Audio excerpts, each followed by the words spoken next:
story in Diablo 4 will appeal to both new players and hardcore Diablo fans. And when writing this next chapter, we really wanted to return to our darker roots.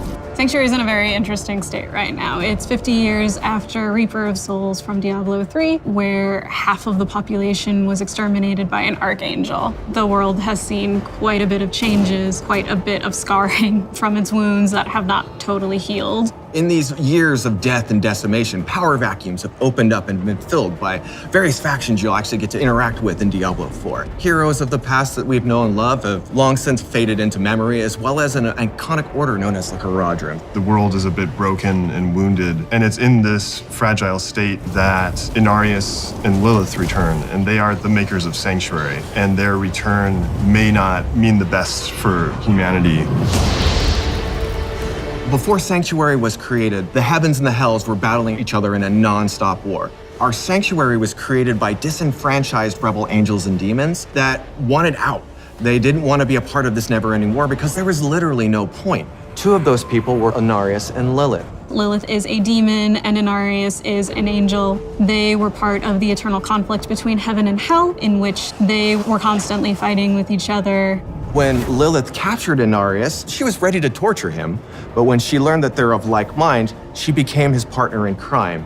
They stole a singular, most important object known as the World Stone, a massive, iconic, mountain-sized gem that has the ability of creation. Inarius and Lilith helped to create the world of Sanctuary. And that's where the name of the world comes from. It was their sanctuary to hide away from the eternal conflict. They both have similar goals, but as an angel and as a demon, have different ways of going about it. Inevitably, it wasn't going to last. They've clashed multiple times throughout the history of the Diablo universe, and the last time they met, Inarius banished Lilith from the world and locked her in this realm of darkness. We wouldn't see Lilith again until the cinematic By Three They Come, when a mysterious figure pulled her back into Sanctuary and set her loose on the world she helped create. Inarius also suffered when the heavens found out where he was and what he had done, that he had created this world. He was punished and handed over to the burning hells as a peace offering. Because of these two experiences, both Lilith and Inarius do share that they were betrayed and they've been disillusioned. That does not mean that they get along. There's this rare moment in time where Inarius and Lilith are back on the world. It is them fighting each other with humanity as their battleground.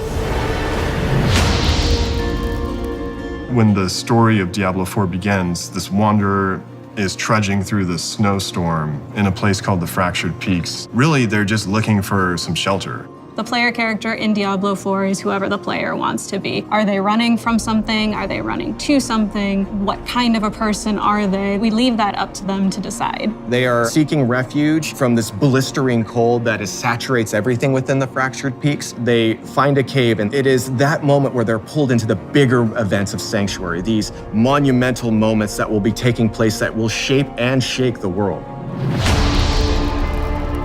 It has been 50 years since Malthael, the aspect of death, culled about 50% of humanity. Humans struggle to survive in that 50-year gap after that massive culling. The humanity itself is trapped between the high heavens and the burning hells, and each are trying to influence humanity in their own way. The player's asked to save Sanctuary by a specific character that we actually remember from Reaper of Souls. His name is Lorath Nar. Lorath in Diablo 4 is not the same Lorath from Diablo 3, Reaper of Souls. He's a changed man. He was a member of the Haradrim.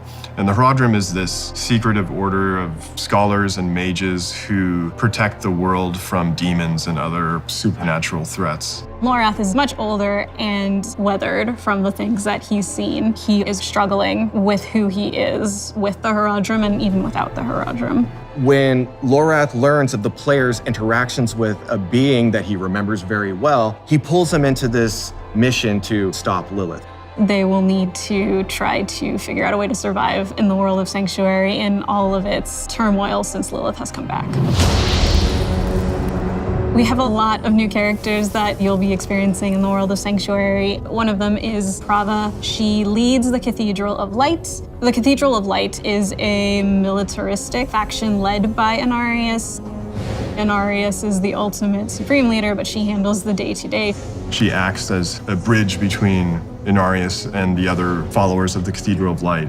She was at rock bottom when Inarius met her. As you can imagine, on Sanctuary, life is brutal. Inarius uplifted her and taught her the tenets of the Cathedral of Light. Ever since then, she's become his most loyal, fervent follower. She would do anything for him, and she just really believes in what he stands for. Inarius is in various states of bitterness. You're seeing a faction that has done as much good as necessarily bad. You as a player get to decide how you feel about those actions, and Prava will be at the forefront of all of it. Donan, he's one of the Herodrim. He is this very gifted mage who also is a scholar. We find him in this place called Scotland, where he's made a name for himself and become something of a hero. In Diablo 4, we'll find out what Donan's relationship with Lorath is and the Herodrim and how he became a hero in this place. Neyrelle is this young adventurer. She has traveled the world with her mother looking for lost artifacts. She's spent her life going through old ruins and reading old texts and learning these arcane things. Together, they're searching for the remnants of the Herodrim. They believe in finding that they'll find some purpose. She is someone who is very intent on stopping Lilith, so she becomes a very strong ally for you and for Lorath throughout the game. It's through her actions that Lorath and the group that you will follow will come to contend against Lilith. Something that we tried to do from a narrative perspective is create people that are living in a very dark place, but still trying their best to live. They'll have some scars, but they also have these pieces of beauty and humanity. We wanted to ground them in the circumstances of the world and make them feel real and relatable.